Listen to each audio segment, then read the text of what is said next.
Wilson, then Deborah Godwin.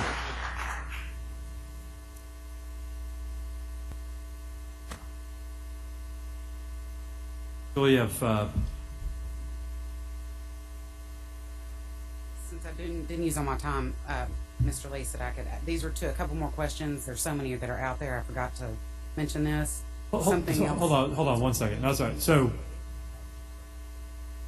we're on your time now. Then I don't want to take this time. Never mind. I just didn't use all mine. How much I got? You got 14 minutes. I don't need 14 minutes. Okay. If you want her to have a couple of minutes, I don't care, for the consistency. If you could just name and address for the record. Kind of broke my thought train, didn't Sorry. I? I'm Mike Lee, president of ACRE, 638 Jefferson Avenue, zip code 38105. I don't know how to really go with this. We started last year, we dealt with 1,100 retirees who only had A or B only, or had nothing and never would qualify for it. Then we had the pre-65s, which at that time were 1,400 people. Then we had the A and B people, which were 1,500, for a total of 4,000 people. February, we got the figures back from the administration. That 4,000 number had dropped to 3,239. 761 people chose to leave the plan, go somewhere else. There were 6,248 actives in the health plan, but by February 4th, 5,702 of these left. Reduced. 546 members left. What I'm trying to say is that money's still somewhere. You know, the underfunded positions you saw, the attrition positions when the communication workers came up here. I worked in the administration. We hid those positions so we'd have extra money if we needed them. That's the God's truth, or me strike me dead. If you had 50 positions over there and you only had 25 of them, we didn't come back over here and say you can have those 25 back. That would have been stupid on our part. But the point I'm saying is the money is there. You can call it hidden, you can call it over in this deal. I bet right now some of you sitting up here know where some money is. Some of you do, for some projects or anything. 1,500 post-65s went to supplemental plans. I use this story on myself. You stop paying 70% of their premiums. In my case was over $1,000, and then you started paying $200. You save on all the 1,500 people that left. I have the family plan, so you pay $100 a month for me and $100 a month for my wife. Some took the lower plans, and you're not paying that much, but you save money. And they moved us over into a materials and supply, a line item in the budget. That's where we're sitting, because we are pass-through now. We don't affect the big budget, but we're still showed in this thing. We have 754 spouses, and I'm sure these active workers sitting out here don't realize that. January 1st, your wife's not going to be able to stay on the plan. They moved all of our spouses that had other jobs or places out last year, but you actives got grandfathered in. Now let me tell you about these spouses. I know it's difficult in some of y'all's jobs where you go, but there wasn't a time when I was working, if it came out that an officer was shot, was in a car wreck, that my wife was frantic until she heard. We got some widows sitting out here. Ask them how they felt when they heard that some fireman was killed in a building. The wives go under as much stress as we go under, and we forget about those. They're useless. No, they're not. I'm proud that my wife stood by my side for 53 years. And my daddy told me before he died, he said, I kept getting hit on the car when I rode motorcycles. He said, son, I'm tired of coming to the hospital to visit you. So I'm just telling you, I have a disc on. I'm a diabetic. I've had triple bypass. All were line of duty stuff as it came through. The diabetes wasn't, but I don't think the stress helped me on it.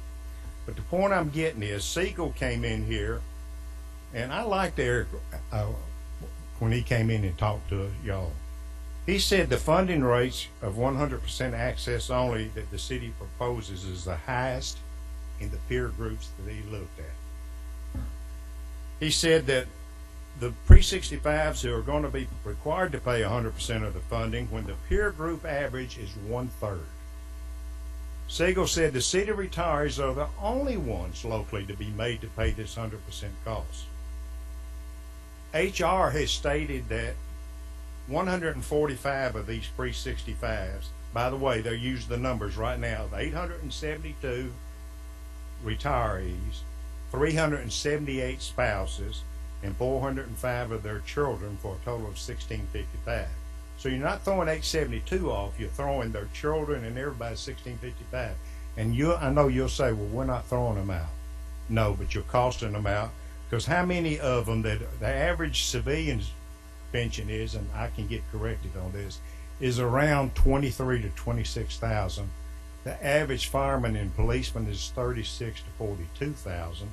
And the premier plan for the family plan as of January 1st will be $19,866. How could you guys pay that? I mean, you know, this is a dead serious issue. So those people, that's the moving, in fiscal year 16, 145 pre-65s will turn 65. The city will save $1.7 million. That's beginning in January. Well, really beginning in July.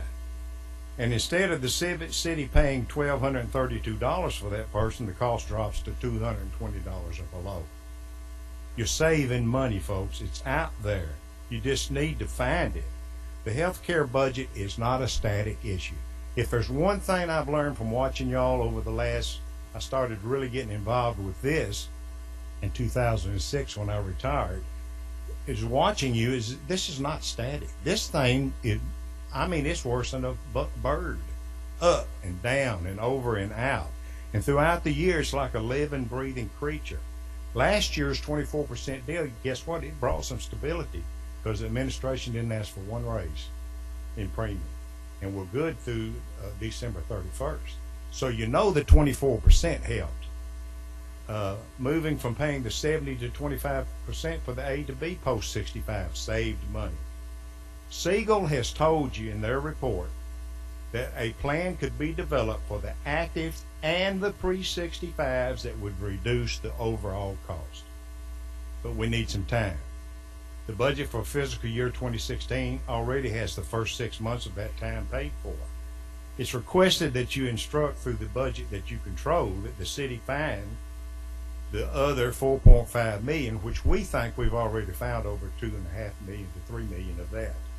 What is the exact number? It's like a covey of birds. It moves up and down. I can't keep up with it sometimes. I've prepared some reports I didn't send out to you because I knew you will be inundated with stuff. But I'll send them to you tonight where you'll have it tomorrow, and I hope it'll help.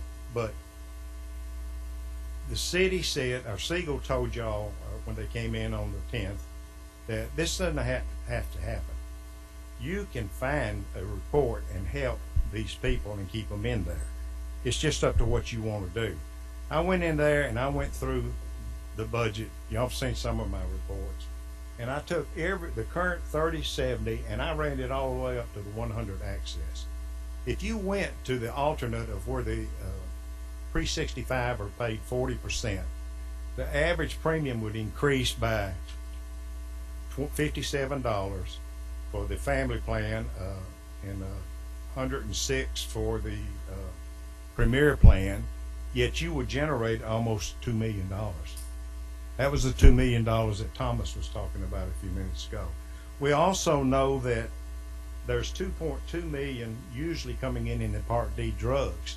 Now, since they moved the 1,500 of us out, I haven't seen the latest number because we won't have a healthcare oversight committee meeting till I think the last of July. But I think it'll be around 1.6 to $2 million that you get back from that. That's extra money that's not figured. And guess what? The spousal surcharges that you're getting right now, that's extra money. I know the nicotine charges extra money over there, and I know they're holding it to the side because there's a federal decree that says if a smoker goes into a cessation program, they can, and completes it, they can get